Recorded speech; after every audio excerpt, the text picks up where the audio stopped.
This thing is mega. Oh my gosh, it's enormous. Holy mother. Look at this thing. How many steam engines is that? That's got to be like a bazillion steam engines. Look at this thing. Look at all these sinks.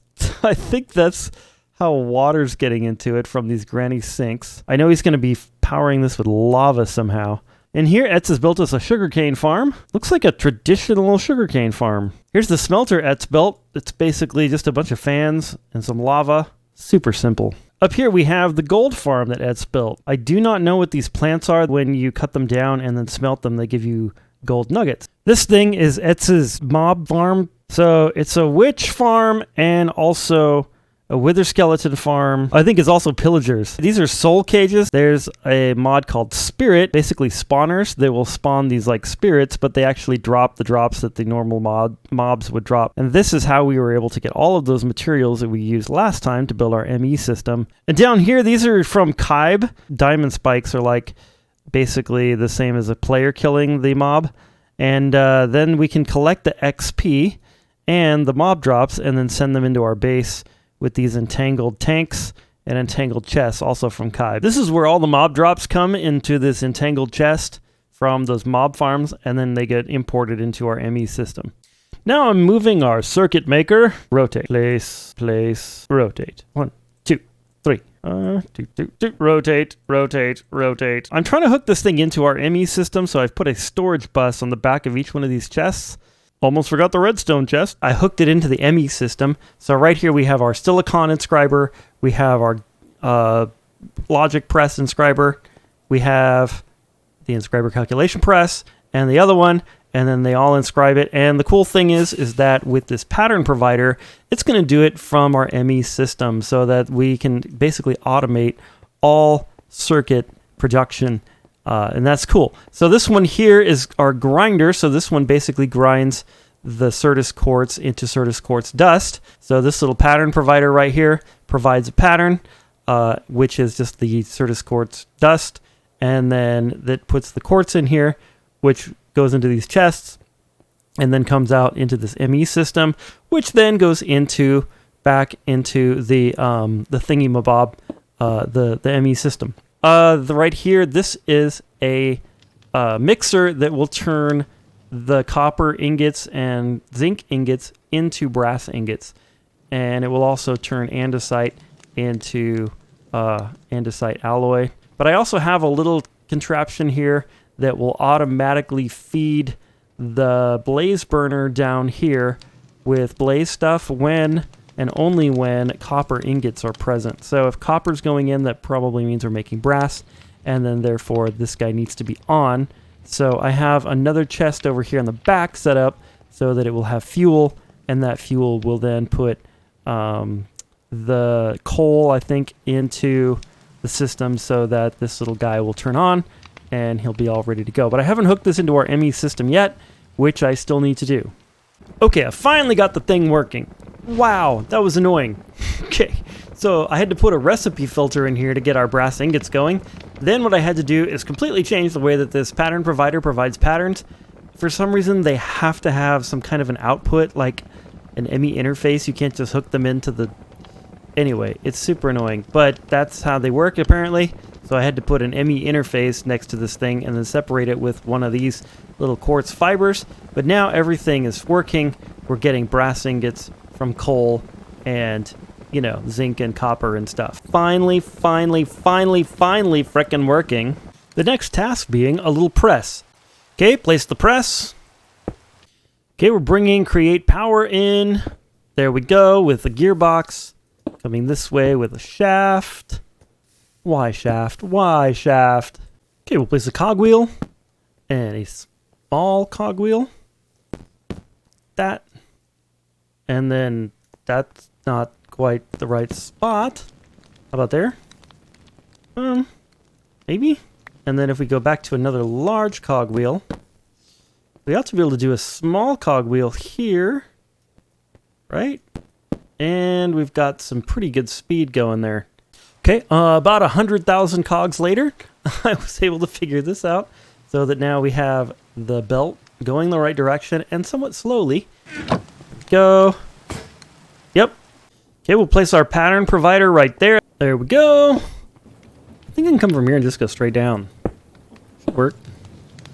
There we go. Server's laggy today. R. Boop, boop, and boop. And we have Warden Etzmine. And now we have the leprechaun robot Etzmine. Etzmine's building our crushing wheels. Yay, crushing wheels. Okay, pattern provider at the top. ME interface at the bottom. And then all we have to do is hook these guys up. So place a block, a thing there, a thing there. One there, one there, one there, one there. I think I can just connect those up. Then all we have to do is come back here. And derp, derp, derp. There we go. Stone into cobblestone. Cobblestone into gravel. Then gravel into sand. That way we can get some sand and gravel and cobblestone. For my next contraption, I think I'm going to build a concrete converter. The idea here is that if we take some concrete, the powdered kind, and put it on top of this block here, I'm hoping these deployers will actually place the concrete. Then the drills will then drill it and turn the concrete powder. Well, okay, so there's going to be water along here, which is actually going to do the converting, and then the drill would then drill the piece of concrete, and then it would go into these hoppers and then back into our ME storage. But I don't know if these are actually going to place it and if the water will actually convert it. So that part I really don't know about, and I'm just going to assume for now that it's going to work. Yes, when all else fails, make wild assumptions about stuff. Hey, look at this. There's already a shaft right here. Need to come to there? What are the odds of that happening? Well, okay, the drills are drilling and the deployers are deploying, and so far nothing's broken. Now, theoretically, I should be able to test this with a piece of cobblestone if I just click this. No. Let's try this, shall we? We'll just put these into... Wait. This thing. Yeah. Okay. I mean, it's placing and breaking. Now all we need is water and some concrete, I guess. And apparently I've made some sort of like stone to cobblestone converter on accident. Before I get too far ahead of myself, I figured out a way to shut this thing off. So all that I have is a content observer going into this pulse extender that's right here, right there, do you see it? Right there. And then it's on 22 seconds. It doesn't need to be that long. And then going into a block with a torch on it, and then the clutch is right there. So this thing turns off whenever there's not something grinding. I think to be on the safe side, we're going to do it like this. Oh, that's cool. Just, that's perfect. All right. Then we'll place this here. Like that. And then I think if I put this guy... Yeah, like this, we should be able to bring this down this way. Okay. All right. I think I can just put hoppers back here. Worst case scenario, I can put an andesite funnel and a chest on each one of these, I think. That's like worst case scenario. Anyway, that should work, where they just pop off the end and go into the funnel, into the hopper, I mean. But we'll see if that actually works. And then the input on this thing right here, whoa, whoa, whoa. And we got to put in a funnel like that. And then we're going to put a hopper here like that. Pattern provider there. We need a content observer.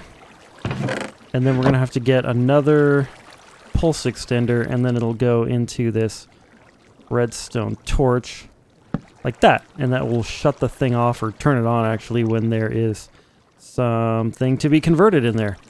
That should do it. I'm pretty proud of this thing because it's compact. Like, look at it. It's pretty compact. All right, our pulse extender goes right there. And then if I just run my mouse wheel, I think I'm going to take this thing up to like, I don't know, 20 seconds, 30 seconds, something like that. 22 seconds. Let's see if it actually works and test my hopper system. I'll just throw some of this stone in here. Why? Is it doing nothing? Oh. Because I haven't hooked it up yet. That's why. Okay, one shaft. There we go. Oh.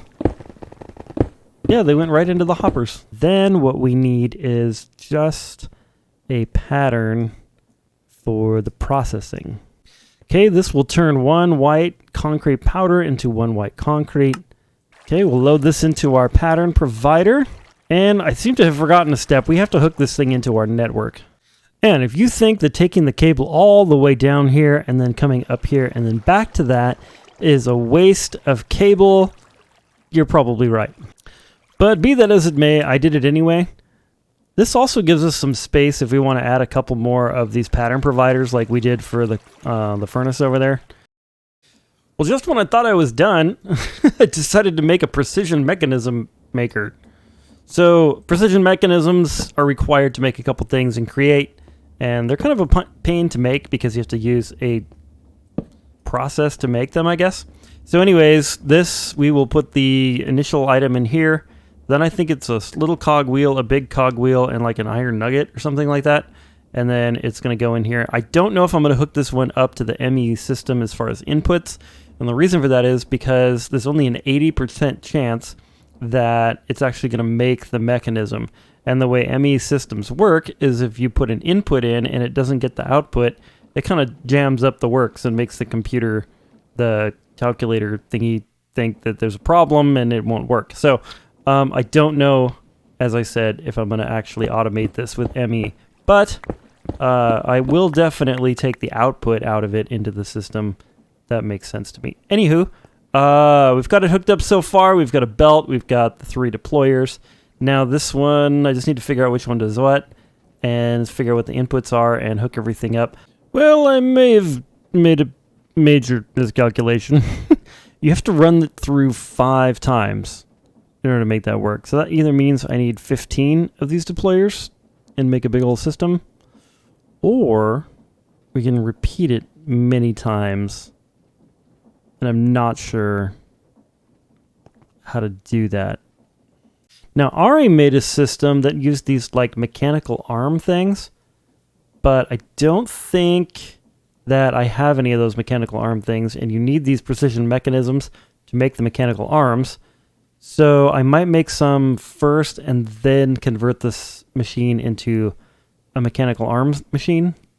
I'm not 100% sure how that's going to happen. But anyway, the server's also lagging, so that's awesome. Okay, I think I figured out a way to do this. So I'm going to... Wow, it's so laggy. I'm going to put a gold plate in this one. Then it comes through here, and then after that comes the small cogwheel, I think, then the big cogwheel, then the iron nugget. And then this right here will have a filter on it that will only filter out precision mechanisms. So if I get anything but a precision mechanism, then it won't pick it up. And then it'll go onto this belt, go back around, come into this chest again, or I guess here, and then go back through until I get a precision mechanism. Or apparently there's some scrap that you could get if the process fails, so like 20% chance of it failing. I have to figure out what that scrap is and then put that to the filter too, so that that will go back into the system and we can collect whatever the scrap is. I could also have this come back into the chest instead of right there. That might be a better way to go. I should probably do it that way. Okay, pulling power from here. We'll do a vertical gearbox, one of these, another vertical gearbox, and then hopefully that will make it go the right direction. Oh, there it goes. Nope, we're going the wrong direction. Okay, that means if we put a gearbox there and then one here, that should fix the problem. Okay, everything looks like it's running. I put on this filter the deny list of one of these incomplete mechanisms, so that way anything else will go through. So if it gets something weird in here, things that didn't work out, like I heard something break just now. I wonder what broke. I think I might be out of cogwheels. Okay, it looks like we're getting a few of these things. There goes one right there. There's one. There's one. There's one. Okay, that one didn't do it yet. Okay, those are going back around. This thing's working great, actually. I haven't seen one fail yet. I wonder what we get when one fails. There goes one. There goes one. Okay, up. Oh, yeah, we got a gold plate back because it failed. Yeah, so sometimes they don't work and you get something random back instead. Which is too bad because then we can't really automate this with ME stuff, but don't really need this too much. Like, I don't need like a million of these mechanisms. Okay, the next thing that I built here is a little bit of a botany pot auto harvesting thingamabob. This one's about to do it right here. Oh, maybe not. Well, one of these is probably going to do it. Anyway, basically these are hopper botany pots, and what you can do is you can put a dirt. Oh, that one just did it. You just saw it happen. Oh, now you saw that one happen. What you can do is you can put dirt in here and then a plant, and it will auto harvest the plant, and it'll actually auto harvest these little flowers, which is super cool. And this thing right here, I might replace that one because it's a little complicated how you get it. Anyways, what I have is all of this stuff linked down into this chest right here. Right here. So all the hoppers go in here. And so basically I have all of these flowers in here. Now, if I just let this thing run indefinitely, it's going to totally fill up the entire ME system eventually. So what I want to do is I want to place some kind of a, you know, a stop between the ME system and this chest. So what I've done here is I've placed a storage bus, which basically allows me to treat this as though it's part of the ME system, but the things aren't actually going into the drives, if that makes sense. So if I come over here and up these stairs and to this area, these are the drives right here. So these drives could get filled up with all those flowers, which I don't want. So what I can do, though, is that storage bus will allow me to then access all of those flowers. They happen to be called amaranths. Amaranth. There we go. So these are all those flowers that are in that double chest. And as you can see, all of those flowers are now available in our ME system, but not clogging up the ME system, if that makes sense. So that is going to be super helpful for when we're going to do some concrete later. We'll have all of the colors that we need, and that'll be super nice. If you enjoyed this episode, make sure to check out the next one coming soon. This is actually a preview of it because this clip got lost and I was already done recording the second episode. Anyway, I'm wearing some crazy stuff, and I show you how I get all this crazy stuff in the next episode. I hope you're having an amazing, awesome, beautiful, fantastic day, and God bless.